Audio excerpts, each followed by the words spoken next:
Hello students, myself Priyanka Gupta, Assistant Professor in Computer Science and Engineering Department, ABS IT।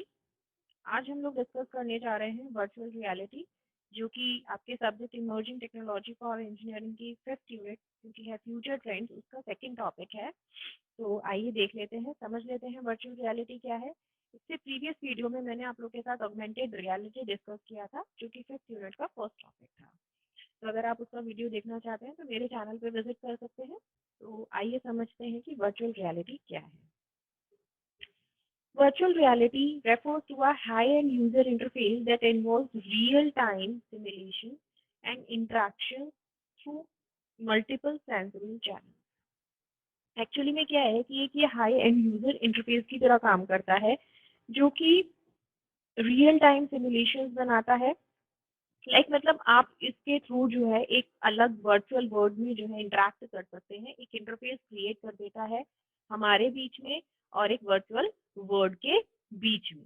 ठीक है, तो इस तरीके से जो है, और बिल्कुल उसके बाद वो जो इंटरफेस होता है वो बिल्कुल आपको इस तरीके से कम्युनिकेट कराएगा, आपको इस तरीके से फील आएगा कि जैसे आप एक्चुअली में उस वर्चुअल वर्ल्ड का ही पार्ट है, रियल वर्ल्ड का पार्ट नहीं है। VR is able to immerse you in a computer-generated world of your own making, a room, a city, the interior of human body. With VR, you can explore any uncharted territory of the human imagination. ये क्या करता है? It is able to immerse you in a computer-generated world of your own making. इसमें क्या होता है कि virtual reality में ये आपको जो है पूरे के पूरे तरीके से एक कंप्यूटर जनरेटेड वर्ड में आपको पहुंचा देता है। कंप्यूटर जनरेटेड वर्ड मतलब एक वर्चुअल दुनिया, है ना। जैसे कि अगर मैं बात करती हूँ, हम लोग 3D मूवीज देखें, तो अगर हम 3D मूवीज देखते हैं तो हमको बिल्कुल अपने आसपास की सराउंडिंग रियल वर्ल्ड तो दिखना बंद हो जाता है, जैसे ही हम डिवाइस को अपनी आंखों पे पहनते हैं और हमें क्या दिखाई देता है? सिर्फ और सिर्फ वो वर्चुअल वर्ल्ड, वो 3D मूवी, और हमको बिल्कुल ऐसे ही फील आता है जैसे हमें 3D मूवीज इसी दुनिया के वर्चुअल वर्ल्ड का ही हम पार्ट हैं। तो कंप्यूटर जनरेटेड वर्ड में ये हमको अच्छे तरीके से बिल्कुल उसमें ही मर्ज कर देता है। तो इस तरीके से वर्चुअल रियलिटी जो है वो काम करती है। इसका थोड़ा सा ब्रीफ हिस्ट्री देख लेते हैं। तो 1950s में सबसे पहले यूएस एयरफोर्स ने जो है फ्लाइट सिमुलेटर्स जो है वो डिजाइन किए थे अपने स्टूडेंट पायलट्स को ट्रेन करने के लिए। फिर 1965 में एक रिसर्च प्रोग्राम आया था कंप्यूटर ग्राफिक्स के लिए, क्या आया था? The ultimate display. फिर 1988 में क्या हुआ था? कमर्शियल डेवलपमेंट जो है वर्चुअल रियलिटी का होना स्टार्ट हुआ था, और 91 में सबसे पहला commercial entertainment virtual reality system आया था, वर्चुअलिटी जिसे नाम दिया गया था। तो इस तरीके से धीरे धीरे step by step virtual reality जो है वो डेवलप हुआ है। इसके बाद में हम लोग बात कर लेते हैं कुछ वीआर सिस्टम की। तो सबसे पहले हमारे पास है विंडोज ऑन वर्ड। ये डेस्कटॉप के लिए बनाया गया था और इसको हम डेस्कटॉप वीआर या डेस्कटॉप वर्चुअल रियलिटी भी बोल देते हैं। It is using conventional computer monitor display at the 3D virtual world.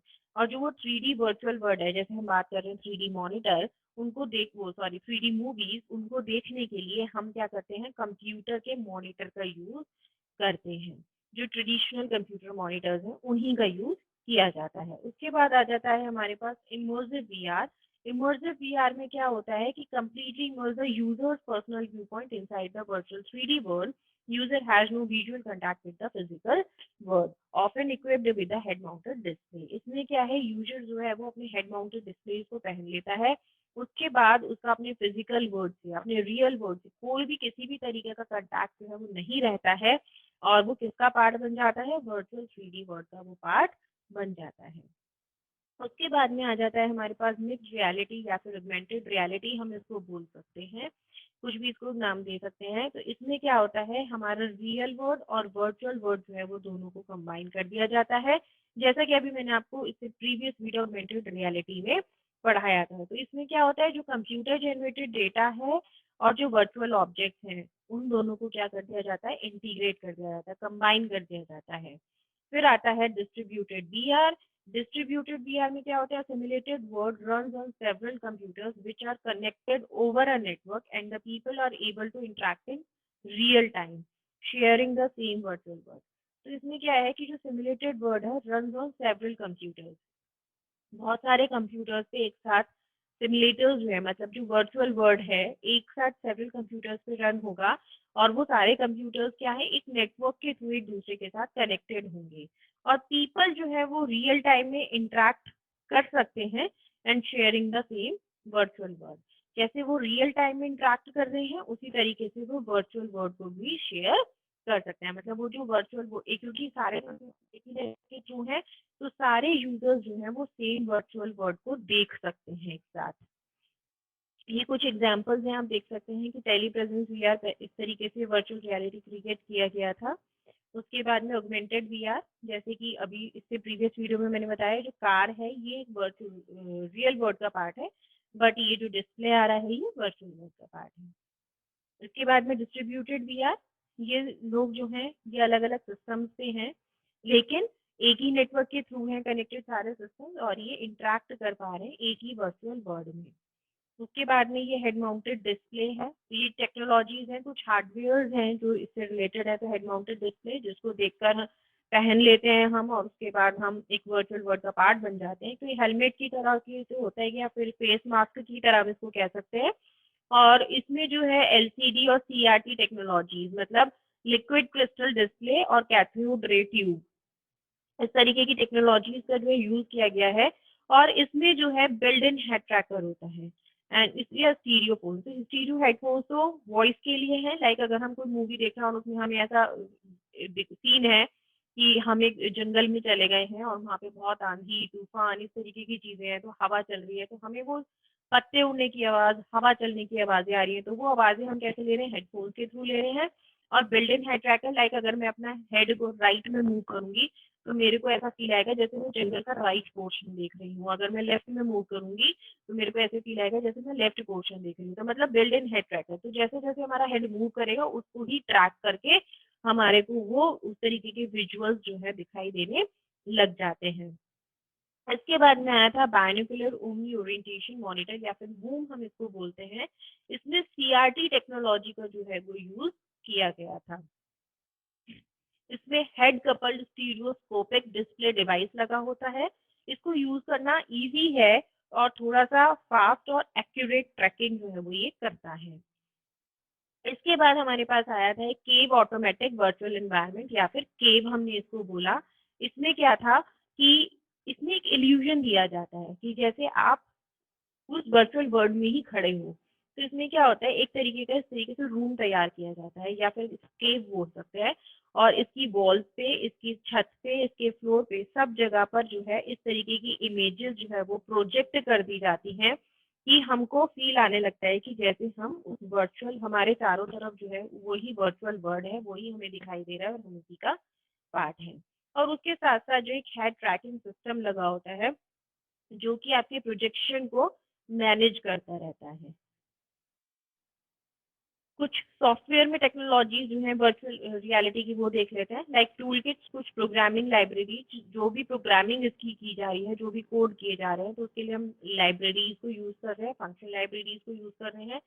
फिर जो कंप्लीट प्रोग्राम है उसके लिए हम ग्राफिकल इंटरफेसेस को यूज कर रहे हैं for creating words without resorting to detailed programming. कुछ सॉफ्टवेयर पैकेजेस हम उठा लेते हैं, तो ये सारे सॉफ्टवेयर पैकेजेस हैं जो कि मार्केट में अवेलेबल हैं।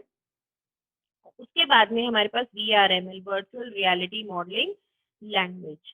तो VRML जो है एक इस तरीके की मॉडलिंग लैंग्वेज है कि जब हम वर्चुअल रियलिटी की बात कर रहे हैं, वहाँ पर हम कोड कर रहे हैं, प्रोग्रामिंग कर रहे हैं, तो इसका हम वहाँ पर यूज करते हैं। This is simulation with the world wide web, allow to create virtual worlds, network via the internet and hyperlink with the world wide web। ये जो है, जो वर्चुअल वर्ल्ड हम बना रहे हैं उसको क्रिएट करने में हम VRML का यूज। तो हम यहाँ पर देख रहे हैं आर्किटेक्चर ऑफ VR सिस्टम। तो ये जो डायग्राम स्टूडेंट आपको दिख रहा है, ये आर्किटेक्चर है वर्चुअल रियलिटी सिस्टम का, जिसमें input processor, simulation processor, rendering processor और वर्ड डेटाबेस, ये चार क्या है, कंपोनेंट्स हैं। अगर इन चारों कंपोनेंट्स को हम मिला देंगे तो क्या बन जाएगा, आर्किटेक्चर बन जाएगा। तो हम यहाँ पर अब चारों की जो कंपोनेंट्स इनके बारे में हम पढ़ लेते हैं। तो फर्स्ट है हमारे पास इनपुट प्रोसेसर। तो इनपुट प्रोसेसर एक्चुअली में क्या करता है कि ये जो है एज ए इनपुट लेता है और फिर आगे जो है वो फॉरवर्ड कर देता है डेटा को। तो इनपुट प्रोसेसर ने क्या किया कि कोई भी पोजीशन है उसको, या कोई भी लोकेशन है उसको क्या किया उसने, एज अ इनपुट ले लिया और फिर उसको कहाँ पे फॉरवर्ड कर दिया, सिमुलेशन प्रोसेसर के पास फॉरवर्ड कर दिया। ठीक है, लाइक आप यूजर ने जो है कोई भी, अगर हम एक एग्जांपल लेके चलते हैं उसे समझते हैं कंपोनेंट्स को। अगर एक सिमुलेटर पे हम काम कर रहे हैं तो यूजर ने एक बटन प्रेस किया, अब उसने जो है ग्रीन कलर का बटन अगर प्रेस किया है तो वो जो एक्शन हुआ है यूजर का वो कहाँ पे आया, इनपुट प्रोसेसर में आया। इनपुट प्रोसेसर ने उसको किसको सेंड कर दिया, सिमुलेशन प्रोसेसर को सेंड कर दिया। तो सिमुलेशन प्रोसेसर क्या करेगा, देखिएगा कि एक्शन क्या हुआ है। एक्शन हुआ है कि ग्रीन कलर का बटन प्रेस हुआ है। अब उस ग्रीन कलर के बटन के प्रेस होने का क्या मतलब है, वो कहाँ से पता लगाएगा, वर्ड डेटाबेस से पता लगाएगा। सिमुलेशन प्रोसेसर कहाँ जाएगा, वर्ड डेटाबेस में जाएगा, यहाँ पे सर्च करेगा कि ग्रीन बटन प्रेस होने का मतलब है ओके, ये मतलब है कि राइट में ऑब्जेक्ट हमें मूव करना है।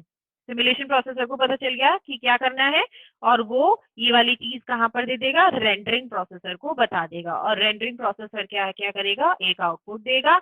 आउटपुट आपका कुछ भी हो सकता है, लाइक विजुअल हो सकता है, किसी तरीके की कोई सेंसेशन हो सकती है, कोई ऑडियो हो सकता है। तो इस तरीके से जो है ये सारी चीजें जो है वो काम करती हैं। तो ये सारे इसके कंपोनेंट्स हैं। इनपुट प्रोसेसर, सिमुलेशन प्रोसेसर को हम बोल सकते हैं कि ये कोर होता है वर्चुअल रियलिटी सिस्टम का, क्योंकि सिमुलेशन प्रोसेसर जो है वो डेटाबेस से इंटरैक्ट करता है और पता लगाता है कि क्या एक्शन लेना है, जो इनपुट आया है उसके कोरस्पॉन्डिंग आउटपुट क्या होना चाहिए। तो ये सारी चीजें, ये सारे कंपोनेंट जो है हमारे पास है। एक और एक कंपोनेंट जो है वो है वर्ड डेटाबेस। तो वर्ड डेटाबेस में जो है सारी स्क्रिप्ट्स लिखी होती हैं कि इस एक्शन का क्या मीनिंग है। तो ये थे हमारे कंपोनेंट्स, और इन सारे कंपोनेंट्स को मिलकर बनता है एक आर्किटेक्चर। अब इसके कुछ एप्लीकेशंस को हम डिस्कस कर लेते हैं। जैसे एंटरटेनमेंट के लिए वर्चुअल रियलिटी, हमें सबको पता है कि जैसे लाइक हम 3D मूवीज देखते हैं, इस तरीके से हम जो है एंटरटेनमेंट में इसका बहुत ज्यादा यूज करते हैं। मेडिसिन में अभी मैंने आप लोग को एक एग्जांपल भी दिया था, अगर किसी को ब्रेन ट्यूमर है या फिर ऐसे समझिए कि किसी के बैक में कहीं कोई ट्यूमर टाइप की चीज है और ऑपरेट करके डॉक्टर को उसे निकालना है, तो हम इसके थ्रू जो है देख सकते हैं कि कहाँ पर वो है, और हम उसको ट्यूमर को जो है सर्जरी कर सकते हैं और सर्जरी करके उसको निकाल सकते हैं। और ये ट्रेनिंग के लिए भी, जो डॉक्टर्स होते हैं जो अंडर ट्रेनिंग होते हैं, उनको सर्जरी करना सिखाने के लिए भी बहुत अच्छा एक टेक्नोलॉजी है।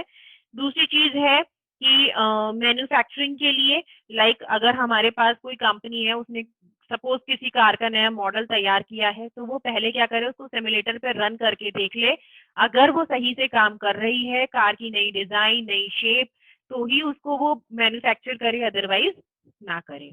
एजुकेशन और ट्रेनिंग में, तो जैसे स्टूडेंट पायलट्स को ट्रेनिंग दी जाती है, पहले सिमुलेटर्स पे बैठा के उनको क्या किया जाता है, प्लेन उड़ाना सिखाया जाता है। ऐसा नहीं कि उनको सीधे रियल वर्ल्ड में प्लेन दे देंगे कि अब आप इसको फ्लाई कर सकते हैं, ऐसा नहीं हो सकता। तो उनको पहले सिमुलेटर पे बिठाकर प्लेन उड़ाना, इसी तरीके से शिप चलाना, कार ड्राइविंग भी आजकल सिमुलेटर से सिखाई जाने लगी है।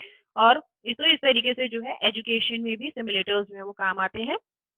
कुछ करंट प्रॉब्लम्स है इसके साथ, क्या कि एक तो एक्सपेंसिव बहुत ज्यादा है। अभी इस पे काम चल रहा है, धीरे धीरे धीरे करके जैसे जैसे ग्रो करेगा, हो सकता है कि ये अंडर अप्रोच हो जाए, कॉमन मैन के लिए अफोर्डेबल हो जाए। Lack of integration between application packages जो भी अवेलेबल है, अभी उनमें इंटीग्रेशन थोड़ा कम है। फ्यूचर में इस पे काम किया जा सकता है, किस चीज के लिए, तो कॉस्ट सेविंग के लिए। ठीक है, और दूसरा high level contact between participants in distributed VR. तो डिस्ट्रीब्यूटेड वीआर मैंने आपको बताया था कि एक ही नेटवर्क पे कंप्यूटर्स कनेक्टेड हैं और वो सेम वर्चुअल वर्ल्ड को शेयर कर रहे हैं। तो हो सकता है कि वहां पर इस तरीके की टेक्नोलॉजीज जो है वो ज्यादा मार्केट में आए। तो इस तरीके से हमने देखा कि वर्चुअल रियलिटी जो है वो एजुकेशन में, एंटरटेनमेंट में, मेडिकल इंडस्ट्री में बहुत ज्यादा हेल्पफुल हो रहा है। बिल्कुल इसी तरीके से ये आपको एक्सपीरियंस कराता है वर्चुअल वर्ल्ड का, जैसे कि वो आपका रियल वर्ल्ड हो, है ना। तो वर्चुअल वर्ल्ड रियलिटी जो है वो changing our life, eventually we are will increasingly become a part of our life. ऐसा दिन भी आएगा कि वर्चुअल रियलिटी जो है एक तरीके से हमारी लाइफ का एक पार्ट बन जाएगा।